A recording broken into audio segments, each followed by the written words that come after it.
அதனால் இன்றைக்கு நாம் என்ன தேதியில் நின்று கொண்டிருக்கிறோம் அப்படின்னு பார்த்தீங்கன்னா புதன்கிழமை. புதன்கிழமையில அழகா நின்றுட்டு இருக்கோம். 9/3/2022 அழகா இருக்கும். எனக்கு ஒரு தத்துவம் சொல்லலாம். அன்னைக்கு காலையில 5 மணிக்கு பார்த்தீங்கன்னா ஒரு விளையாட்டு வீரர் எந்திரிக்கிறார். காலையில் 4 மணிக்கு அறிவாளி எந்திரிக்கிறாங்க. ஒரு சூப்பர் ஸ்டார் பார்த்தீங்கன்னா 6 மணிக்கு 5 மணிக்கு எந்திரிக்கிறாங்க அப்படின்ற மாதிரி நடக்கும். அதனால காலையில் இயர்லி மார்னிங் எந்திரிச்சா அவ்வளோ நல்லதுன்னு சொல்லிட்டு சொல்றாங்க. என்கிட்ட சொன்னாங்க. நான் சொல்லும்போது என்ன சொன்னேன், எங்க ஏரியா பால்கார் பார்த்தீங்கன்னா டெய்லி 3 மணிக்கு எந்திரிக்கிறார். இன்ன வரைக்கும் அவர் பால் ஊத்திட்டு தாண்டா இருக்காரு. அதனால் எந்திரிக்கிறதுனால ஒன்றும் நடக்கும், ஒரு கர்மமும் நடக்காது. எந்திரிச்சிட்டு வேலை செய்ய ஏதாச்சும் எந்திரிச்சிட்டு சும்மா தெரிஞ்சுக்கிட்டு இருந்தீங்கன்னா போதுமா? ஜிம்முக்கு போகிறது, எக்ஸசைஸ் பண்ணுறது, அதாவது பாடி பில்டிங் பண்ணுறது, பேனை மாதிரி பார்த்தீங்கன்னா ஸ்டேஜ் ஏறுற மாதிரி இருந்துச்சுன்னா பண்ணலாம். அதை பண்ணி ஒரு பிரச்சனை இல்லை. அதை விட்டுட்டு ஏதாச்சும் முயற்சி எடுத்தாதான் இது பண்ணுது. காலைல எந்திரிக்கிறது முக்கியம் அல்ல, அதற்கான எஃபர்ட் ஏதாச்சும் போகணும். புரிகிறதா? அதனால் முதலில் நாம் இன்றைக்கு என்ன பார்க்க போறோம் அப்படின்னு பார்த்தீங்கன்னா, நல்ல நேரம் எப்போதுன்னு பார்த்தீங்கன்னா காலையில 9 to 10 வரைக்கும் நல்ல நேரம் நடந்து கொண்டிருக்கிறது. டெய்லி சொல்ற மாதிரிதான் நல்லது பண்ணுவீங்க. அவன் ஏதாச்சும் பண்ணுவான் இருக்கட்டும் பண்ணுவான்னு சொல்லிட்டு எதிர்பார்த்துட்டு சேர்த்தே போயிடுவான். அதனால் ஒருத்தரை விட உனக்கு உங்க அப்பா அம்மா அவங்க பார்த்தீங்கன்னா கடைசி வரைக்கும் உனக்கு எப்போதுமே பார்த்தீங்கன்னா உனக்கு விட்டு கொடுக்க மாட்டாங்க, உனக்காண்டி இறங்கி வருவான். மற்றபடி கூட பிறந்தவங்க கூட பார்த்தீங்கன்னா பொண்டாட்டி புள்ள வந்துச்சுன்னு வச்சு நீ யாரோ நான் யாரோ சொத்து பிரச்சனை பண்ணுவாங்க. லவ்வர் மனை எல்லாம் அப்படிதான். பிள்ளைங்களுக்கு கூட நம்ம உனக்கு கடைசி வரைக்கும் உண்மையாக இருந்தது உங்க அப்பா அம்மா, அவங்களுக்கு ஏதாச்சும் நல்லது பண்ணு. புரிகிறதா? அடுத்ததாக இன்றைக்கு யமன் எப்போ வரான்னு பார்த்தீங்கன்னா இன்னைக்கு காலையிலே வந்துட்டான். நேற்று சொன்னோம் இன்னும் மதியம் வரீங்க 11 மணிக்கு வரீங்க 10 மணிக்கு. இன்னைக்கு என்னோட ரோல்ஸ் ராயல்ஸில் எடுத்துக்கிட்டு அழகாக சித்ராகுப்தன் எல்லா வேலையும் ஏற்றிக்கிட்டு வந்துடுவார். காலைல 7:30 to 9 வரைக்கும் யமன் ஆட்சி செய்கிறார். அந்த ஷோ முடிகிற வரைக்கும் பார்க்குறான். நைட்டே அவனுக்கு லிங்க் அனுப்பிச்சிடும். யூடியூப்லேயும் இருக்கிறது, பிசி டிஜிட்டல்னு சொல்லிட்டு யூடியூப்லேயும் கூட நீ பார்த்துட்டு கோடிக்கணக்கான ரசிகர்களை ஏற்ற வேண்டும். 1000 கோடி வர அன்னைக்கு உங்கள் அனைவருக்கும் ஒரு கோடி. புரிகிறதா? என் சொத்தை விற்று எல்லாத்தையும் உங்களுக்கு தரேன். செவ்வாய் வரைக்கும் ஷோ பண்ணி அவ்வளவு சொத்து சேர்த்து வச்சிருக்கேன். இப்போ சிஜியில் பார்த்தீங்கன்னா என்னோட சொத்து மதிப்புடைய காட்டுறாங்க. அவ்வளோ பணம் அத்தியா இவ்வளோ வச்சிருக்கேன். அதனால் உங்களுக்கு எல்லாத்தையும் தருவேன் அப்படின்னு சொல்றேன். புரிகிறதா? அடுத்ததாக இன்றைக்கு ராகு காலம் எப்போது அப்படின்னு பார்த்தீங்கன்னா 12 to 1:30 நண்பகல் 12 அப்படின்னு சொல்லணும். கோயிலெல்லாம் போட்டிருப்பாங்க நண்பகல் 12 மணி கஞ்சி வார்த்தல் நடக்கும்னு சொல்லிட்டு கொடுப்பாங்க. கோயிலெல்லாம் கொடுப்பாங்க, கஞ்சியெல்லாம் ஊற்றுவாங்க, கூழ் ஊற்றுவாங்க. இப்போ மாசி மாதம் போயிட்டு இருக்கனால எல்லா கோயிலையும் கூழ் இதெல்லாம் ஊற்றுருது. நம்ம போய் பார்த்தீங்கன்னா வேப்பில் எடுத்துட்டு ஆடிட்டு இருப்பான். செல்லாட்டா ஒரு அம்மா அவ்வளோ ஆக்ரோஷமா ஆடிட்டு இருக்கும். அவன் பொண்ணு நல்லா இருக்குல்ல, நம்ம போய் பார்த்துக்கிட்டு இருப்பான். சாமி கும்பிட போறது இல்லை. எவனாச்சும் நீ சொல்லு, உண்மையை சொல்லு, எவனா சாமி கும்பிட போறியா கோயிலுக்கு? படிச்சு சொல்லு, ஏதாச்சும் சத்தியம் பண்ணி சொல்லு. சாமி கும்பிட ஒரு பெயராச்சும் போறது. ஒரு சில பேர் பக்தியா இருந்துட்டு அப்படின்னு இருப்பான். அந்த சாமிக்கு நீ கண்ணை மூடும் போது பாரு எல்லா பையனையும் அவன் என்னென்ன பண்றான்னு பார்த்தீங்கன்னாவே அப்படி ஒரு கூத்தா இருக்கும். ஒருத்தர் பார்த்தீங்கன்னா அங்கே பார்த்துட்டு இருப்பான். இந்த ஆண்டிங்கெல்லாம் நின்றுட்டு இருக்கலாம். அவன் தோடு போட்டிருக்கான், வளையல் நல்லா இருக்கு, சாரி நல்லா இருக்கு, பிளவுஸ் இப்படிதான் மேட்சுக்கு மேட்சா போடுறாளோ அப்படின்னு சொல்லிட்டு பேசிக்கிட்டு இருப்பாங்க. நம்ம பையன் பார்த்தீங்கன்னா சூப்பரா இருக்கு அப்படின்னு சொல்லிட்டு ஒரு அங்கிள் பார்த்தீங்கன்னு அவர் ஆண்டியை பார்த்து இந்த மாதிரி தான் பார்க்குறேன். கோயிலில் போயிட்டு எவனும் சாமி கும்பிட்றது கிடையாது. ஒவ்வொருத்தையும் பண்றதெல்லாம் பார்த்துட்டு அவ்வளோ இதாக இருக்கும். அதனால் ராகு காலம் இப்போ என்னைக்குன்னு பார்த்தீங்கன்னா 12 to 1:30 நடந்து கொண்டு இருக்கிறது. ராகு காலம் சாமி மூக்குல ரத்தம் வருது ஆடிட்டு சிம்பு மாதிரி மியூசிக் போட்டாங்களா. அதனால் பார்த்தீங்கன்னா ராகு காலம் நடந்துட்டு இருக்கு, ஏதாச்சும் விஷயம்னா செய்ய வேண்டாம் அப்படின்னு சொல்றேன். புரிகிறதா? அடுத்ததாக இன்றைக்கு குளிகை எப்போது அப்படின்னு பார்த்தீங்கன்னா காலையிலே குளிகை நடந்துட்டு இருக்கு. குளிக்கிறது இல்லை, பார்க்கிங் போறது இல்லை, ஏதோ போடுறேன். உடம்புக்கு மட்டும் பார்த்தீங்கன்னா 7500 செலவு பண்ணி போடுறேன். ஒரு ஹேர் கலர் இங்க ஒரு பொண்ணு பண்ணிட்டு வருதுடா பார்த்தீங்கன்னா 11,000 ரூபாங்குது. அதுக்கு பார்த்தீங்கன்னா இத்தனோண்டு தான் இருக்கு. அதை நான் கூற விரும்பவில்லை, அதனால் டேக் இட், அதை ஸ்கிப் பண்ணிட்டேன். புரிகிறதா? அதனால் பார்த்தீங்கன்னா குளிகை எப்போதுன்னு பார்த்தீங்கன்னா 10:30 to 12 வரைக்கும் குளிகை நடந்து கொண்டு இருக்கிறது. அந்த காரியம் நல்ல காரியங்கள் ஏதாச்சும் இருந்துச்சுன்னு வச்சுக்க, கண்டிப்பா செஞ்சீங்கன்னா ரிப்பீட்டா நடந்துகிட்டு இருக்கும். அதனால பார்த்து செஞ்சு புரியுது. வேற ஏதாச்சும் தேவையில்லாத செஞ்சீங்கன்னா அதுவும் ரிப்பீட்டா நடக்கும். புரிஞ்சுக்க. அடுத்ததாக சந்திராஸ்தமம் இன்னைக்கு யாருக்கு அப்படின்னு பார்த்தீங்கன்னா சுவாதி நட்சத்திரத்திற்கு இன்றைக்கு சந்திராஸ்தமம் நடக்கிறது. எங்க வீட்டில் ஒரு பொண்ணு பிறந்துச்சு, சுவாதின்னு பிறந்துச்சு. அதுக்கு பார்த்தீங்கன்னா சுவாதி நட்சத்திரத்தில் பிறந்தனால சுவாதினே பேர் வச்சு. அதனால் சில பேர் நியூமராலஜி பாடி பற்றி வச்சுக்கிட்டு இருப்பாங்க. அதெல்லாம் நம்ம சொல்றதுக்கு ஒன்றும் இல்லை. இப்போ அதெல்லாம் பார்த்துக்கிட்டு இருக்காங்க. என்ன ஏதோ பேர் வைக்கிட்டு போயிட்டு போ. அதனால் அவர்களுக்கு இன்னைக்கு சந்திராஷ்டமம் நடந்து கொண்டு இருக்கிறது. அதனால் இன்றைக்கு ஒரு நாள் இருந்து விட்டு நாளைக்கு செய்கையில வந்து மாடி வீட்டுல இருப்பார், கீழே இருப்பார், ஆங்கிள் மேல இருப்பார், கீழே கேட்பார், உங்க பொண்ணு புரியுதா உனக்கு? அவர் என்ன சொல்றாரு, வாந்தி எடுக்குதா மாசம் ஆவலையான்னு கேட்கிறார். மாடியில இருந்து கேட்க 700வது மாடியில இருந்து செய்கை காட்டுறான். அவனெல்லாம் என்ன சொல்றது? நான் என்ன சொல்றேன், இப்படி எடுத்து காட்டுன்னு ரைட்டா. அதனால செய்கையில பேசுறார். அன்னை கண்ணிலே பேச வேண்டாங்கிறது. கண்ணை குத்துறோம்னா எங்க பேசுவேன்? அதனால் புரிந்து இருக்க வேண்டும். புரிகிறதா? அடுத்ததாக 12 ராசிக்கும் ராசி பலன் சொல்ல போறோம்.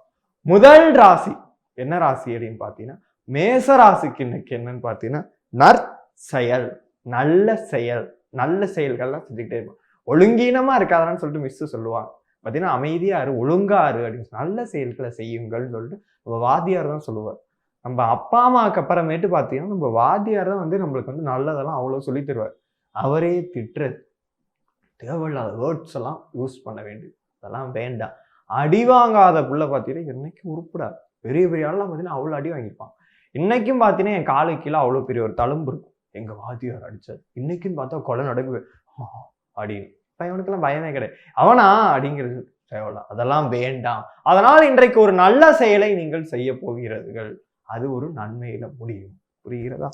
அடுத்ததாக இன்னைக்கு யாருன்னு பார்த்தீங்கன்னா ரிஷபராசிக்கு இன்னைக்கு நலம் நலம் நலம் அறிய அவள் நலமா இருப்பாங்கன்னு நினைச்சிட்டு போய் பார்க்குறது. திடீர்னு பார்த்துட்டு இவனாலதான் போயிட்டு ஒருத்தவங்க நல்லா இருப்பாங்க, இவங்க எல்லாம் போயிட்டு தேவையில்லாம் பேசுவாங்க. அவர் ஹார்ட் பேஷண்டா இருப்பார். அவர்கிட்ட போயிட்டு என்ன சொல்றது, உங்க பொண்ணு லவ் பண்ணுதா அப்படின்னு அங்க பார்த்தேன் அப்படிங்கிறது. அது ஏதோ பையனோட நின்றுகிட்டு இருக்கும், பையனோட நின்றுட்டு ஏதாச்சும் சாப்பிட்டுட்டு ஏதாச்சும் பண்ணிட்டு இருக்கும். இவங்க போயிட்டு என்ன பண்றதுன்னு பார்த்தீங்கன்னா அங்க பார்த்தா அப்படிங்க அவர் பக்குன்னு அடிச்சுன்னு பக்குன்னு போயிடுவார். இவங்க என்ன பண்ணுங்க, இவங்க பையனை வச்சிருப்பாங்க. டக்குன்னு அப்பா வீட்டுல கெட்டது நடந்து வீட்டுல ஒரு நல்லதை நடத்தி பண்ணணும்னு மேட்ச் பண்ணிட வேண்டியது. இதெல்லாம் பிளானிங்டா.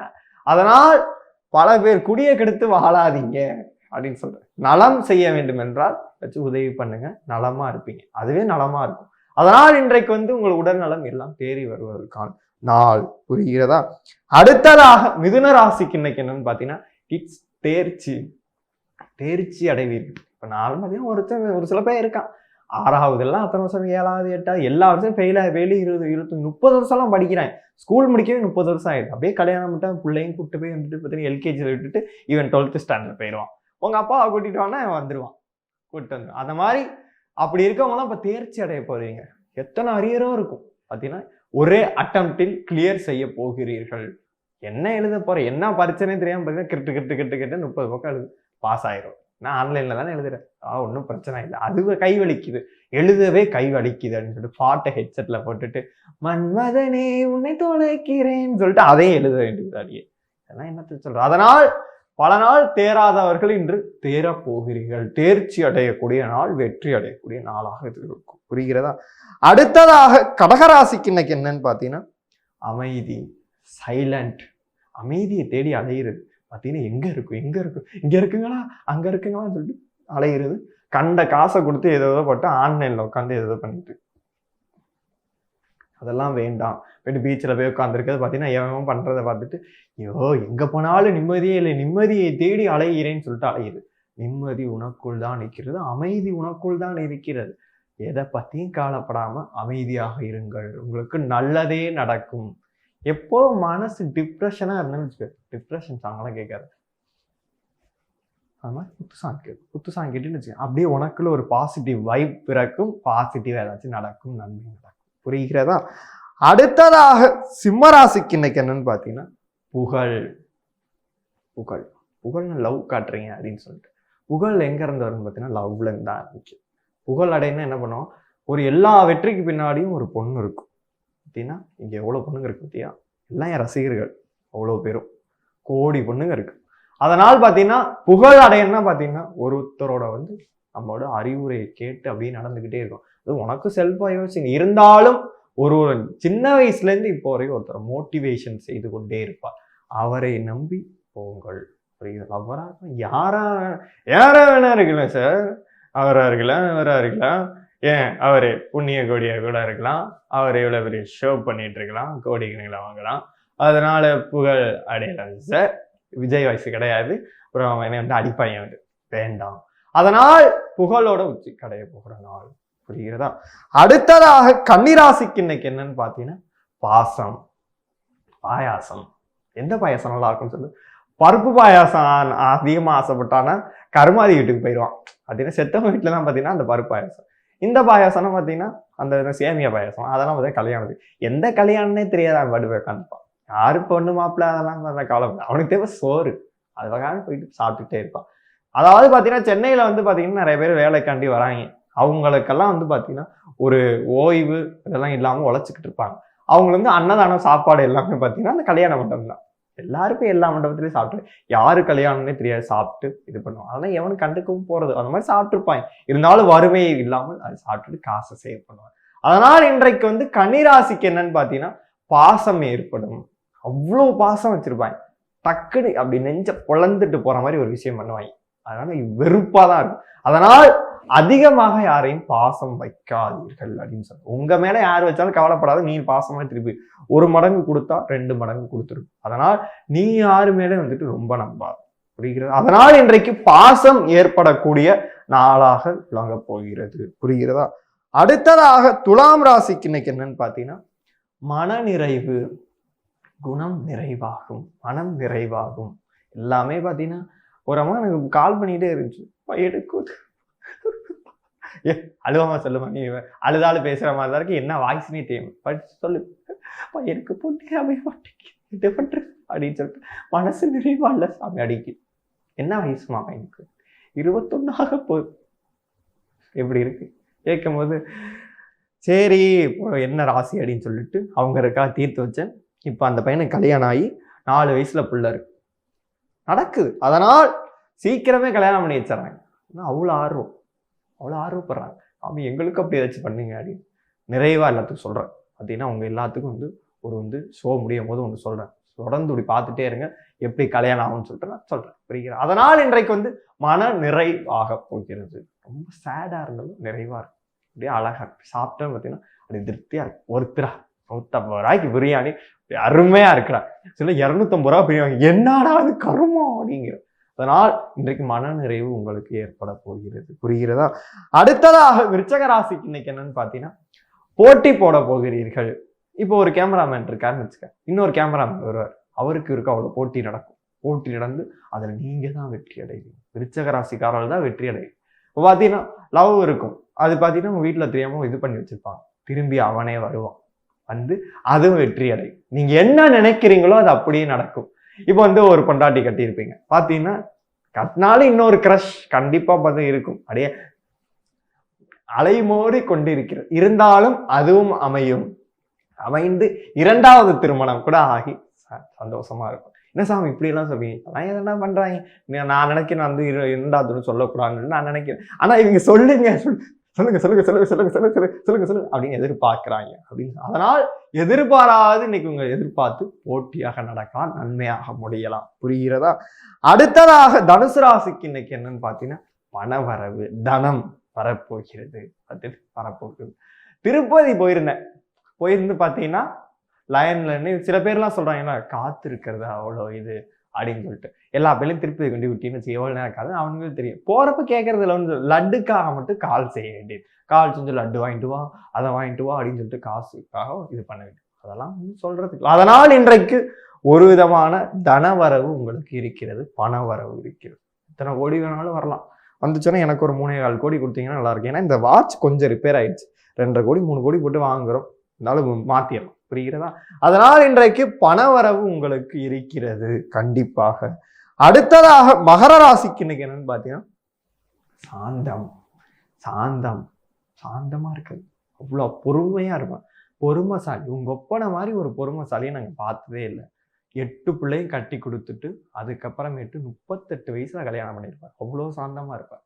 அப்படியெல்லாம் இப்போ ஒரு மனுஷனை காட்டு 20 வயசு ஆகிறதுக்குள்ளேயுமே கையை கட் பண்றாங்க, விச்சு திரியிறாங்க. அதனால் திருமணம் மட்டும் ஒரு வாழ்க்கை கிடையாது. நம்ம ஃபியூச்சர்ல அவங்கெல்லாம் பார்த்தீங்கன்னா அவங்க எவ்வளோ சாந்தமா இருந்திருப்போம், எவ்வளோ பண்ணும். பக்கத்து வீட்டுக்காரங்க, ஆஃபீஸில் தொல்லை இருக்கு, எல்லா இடத்துலையும் சொல்ல தொல்லை இருக்கும். பார்த்தீங்கன்னா அவ்வளோ சாந்தமா இருப்பாங்க, அவ்வளோ அமைதியாக வாழ்க்கையை ஓட்டி கொண்டு இருப்பார்கள். அதனால் சாந்தமா இருப்பீர்கள். அதுக்கு வந்து இவங்க அமைதியா இருக்கிறத பார்த்துட்டு யாராச்சும் பொண்ணு கொடுக்கலாம், வெற்றியும் அடையும், கண்டிப்பா இருக்கும். அதனால் அமைதியாக இருங்கள், சாந்தமா இருக்கிறது ரொம்ப நல்லது. புரியுதா? பொண்டாட்டியில மட்டும் சாந்தமா இருக்கு. பொண்டாட்டியை இது பண்ணிட்டு அம்மா வர வரைக்கும் அம்மான்னு காலை பிடிச்சிட்டு இருக்கு. பொண்டாட்டி வந்த பிறகு பார்த்தீங்கன்னு வச்சுக்க, அம்மாவை எல்லா இடத்துலையும் கழட்டி விட்டு பொண்டாட்டியை கூப்பிட்டு ஊரா சுத்துறது, அம்மா வயிறெறிய விட்டின்னு வச்சுக்க, ஒன்றும் நடக்காது. அதனால் சாந்தமாக இருங்கள் அப்படின்னு நான் சொல்றேன். அடுத்ததாக கும்பராசிக்கு இன்னைக்கு என்னன்னு பார்த்தீங்கன்னா, இட்ஸ் சுகம். சுகப்பிரசவம் கூட ஆகலாம், சுகமா இருக்கும், அவ்வளோ சுகம் இருக்கும். பார்த்தீங்கன்னா எல்லாம் காசு பணம் இதெல்லாம் பார்த்தீங்கன்னா அதெல்லாம் சுகமே இல்லை. அது இன்னைக்கு ஒரு நாளைக்கு எகிரி குச்சி ஓடி போயிடும். எங்கெங்கேயோ சுத்துவோம், பார்த்தோன்னா காசு பணம் கிடைக்கும், அதனால சுகம் இருக்கா? கிடையாது. சொந்த பந்தத்தினால சுகமே இருக்காது. அவங்க எல்லாம் நம்ம ஏன் வாழ்றோம்னு நினைக்கக்கூடிய, நம்மளை வந்து எல்லா விதத்துலையும் பார்த்தீங்கன்னா உனக்கு ஏதாச்சும் வாழ்க்கையில டவுன் வருது, அதுக்கு அவங்க தான் காரணமா இருப்பாங்க. பார்த்தீங்கன்னா லவ் ஃபெயிலியர் ஆகுது, அதுக்கு அவங்க தான் காரணம். எங்கிட்டு போய் சொல்லிட்டு எங்கிட்டு கொளுத்தி அப்படி டம்மு போட்டுற அவங்க தான் காரணம். அதனால் சுகம் எப்படி கிடைக்கும் அப்படின்னு பார்த்தீங்கன்னா, உன் வேலை விட்டு நீ பாட்டுக்கு போயிட்டே இருந்தீங்கன்னா கண்டிப்பா உனக்கு சுகம் இருக்கும். அதனால் இன்றைக்கு உங்களுக்கு சுகம் கிடைக்க போகிறது அப்படின்னு. வீட்டில் இருந்துட்டு ஐபிஎல்லாம் பார்த்துக்கிட்டு இருந்தோம்னா பார்த்தீங்கன்னா அவ்வளோ சுகமா இருக்கும். கிரிக்கெட் பார்த்துட்டு இந்த டீமுக்கு சப்போர்ட் பண்றது பார்த்தீங்கன்னா இந்தியான்னு தான் எல்லாம் ஒன்னா இருப்பாங்க. ஆனா பார்த்தீங்கன்னா அந்த மும்பை இந்தியன்ஸுக்கும் சிஎஸ்கேக்கும் தான் அப்படி ஒரு போட்டி இருக்கு. வேற ரெய்னா வேற இல்லை, அதுவே மன வருத்தமா இருக்கு. நல்ல பிளேயர், சின்ன தலன்லாம் சொல்லிக்கிட்டு இருந்தோம். என்ன பண்றது, நம்ம ஒன்று நினைக்கிறோம், தெய்வம் ஒன்று நினைக்குது. நீ என்னடா நான் நினைக்கிற அப்படின்னு. ரெய்னாவை மிக விரைவில் சிஎஸ்கே வருவார், நான் கூட்டிட்டு வரேன், கவலைப்படாதீர்கள். அடுத்ததாக மீனராசிக்கு இன்னைக்கு வந்து சிக்கல் ஏற்படும். அவ்வளோ சிக்கலா இருக்கும், அதுன்னு எடுத்துருவான். ஒரு பார்த்தீங்கன்னா நூல்கண்டில் இருக்க சிக்கலே உன்னால எடுக்க முடியுதுன்னா வாழ்க்கையில இருக்க சிக்கலை உன்னால சமாளிக்க முடியும். அதனால் எவ்வளோ பெரிய சிக்கல் வந்தாலும் அதை சமாளிப்பீங்க. சமாளிக்க கத்துக்கணும், எதுனாலும் அக்செப்ட் பண்ணி தானே ஆகணும். அதனால் சிக்கலை பற்றி கவலைப்பட வேண்டும். சிக்கல்லாம் உங்க லைஃப் போக போகிறது. அதனால் எதையும் கவலைப்பட, ஷோவை பார்த்து என்ஜாய் பண்ணிட்டு அப்படின்னு தான் சொல்லணும். இறுதியாக நான் சொல்றேன், என்ன எப்படி நம்ம சீக்கிர கல்யாணம் பண்றது அப்படின்னு சொல்லி நிற்கிறேன். நான் ஒரு மந்திரம் சொல்கிறேன், அதையெல்லாம் திரும்பி வந்து ஒரு 3 முறை சொன்னீங்கன்னு வச்சுக்க, இன்னைக்கு நாளைக்கு அந்த பொண்ணு வருதுன்னா கூட இன்னைக்கே ஓடி வந்துடும். அதனால் உடனே உங்களுக்கு எல்லாம் திருமணம் ஆகிடும். இந்த மந்திரத்தில் சொல்லவா? அப்படியே எல்லாம் காதை வச்சு அப்படியே கேளுங்க. ஓம் புண்ணிய கோடி நமக. இதை வந்து 24 ஹவர்ஸ்ல வந்து 1008 தடவை வந்து புண்ணிய கோடின்னு சொல்லிக்கிட்டே இருந்தீங்கன்னா, என் பேரை சொல்லிக்கிட்டே இருந்தீங்கன்னா கல்யாணம் ஆகும் மிக விரைவில். அடுத்த தடவை வந்து ஒரு பூஜையோட வருகிறேன், புரிகிறதா? மீண்டும் ஒரு மொக்கையான எபிசோடில் வந்து உங்களை சந்திக்கும் வரை உங்களிடமிருந்து விடைபெறுவது உங்கள் ட்ரெண்டிங் ஜோசியக்காரன் புண்ணிய கோடி. வரட்டுமா? இன்றைக்கு நான் வந்து அன்னைக்கு என் மனைவியை காமிச்சேன். இன்னைக்கு வந்து என் மனைவி பார்த்தீங்கன்னா ஃபாரின் வெள்ளைக்காரி, அவ்வளோதான் கட்டியிருந்தேன். 3வது மனைவி, அவங்கள வர சொல்கிறேன். எல்லாம் பார்த்துட்டு நான் அவங்களோட அடி கிளம்புறேன். வாங்க, சரிங்களா? எவ்வளோ அழகா இருக்காங்க. இதான் அந்த 3வது மனைவி, வெள்ளைக்காரி. கோடி இட்ஸ் டுடே வாட்ச் அப்படின்னா பேசுற ஒன்று சிரிச்சுக்கிட்டே இருக்கான். பார்த்தீங்களா? ஒரு கர்மம் அவளுக்கு தெரியாது. சரிவா போலாம், கை பிடிச்சா அது வேற அவங்க சிஜி பண்ண முடியாது. அதனால் நம்ம வந்து கூட நடந்து போறேன். 2 பேர் வந்து கார்ல ஏறி அப்படி கிளம்ப போகிறோம். அப்படிங்கிறதா என்ன கார் நீங்களே முடிவு பண்ணிக்கணும். ஏன்னா வந்து எனக்கே தெரியும் என்ன கார் வச்சிருக்கேன், எனக்கே தெரியும். அதனால் கிளம்புகிறோம், அடி போலாம்.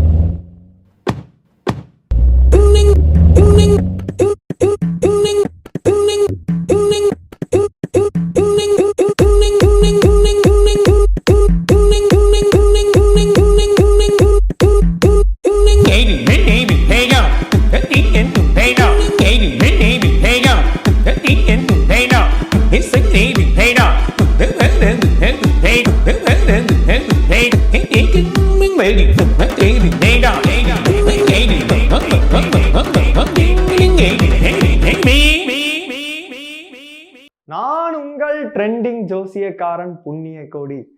பெரிய திரையிலிருந்து இப்ப சின்ன திரை வரைக்கும் வந்துட்டேன். எல்லா திரையிலையும் நாங்க இருக்கிறோம். டெய்லியும் பாத்தீங்கன்னா யூடியூப்ல பார்க்கலாம். காலையில எந்திரிச்சோன்னா யூடியூப்ல பார்க்கறான். இந்த வீடியோ உங்களுக்கு பிடிச்சிருந்தா லைக் பண்ணுங்க, ஷேர் பண்ணுங்க, கமெண்ட் பண்ணுங்க. மறக்காம பிசி டிவியை சப்ஸ்கிரைப் பண்ணுங்க. புரிகிறதா? அர்த்தமா?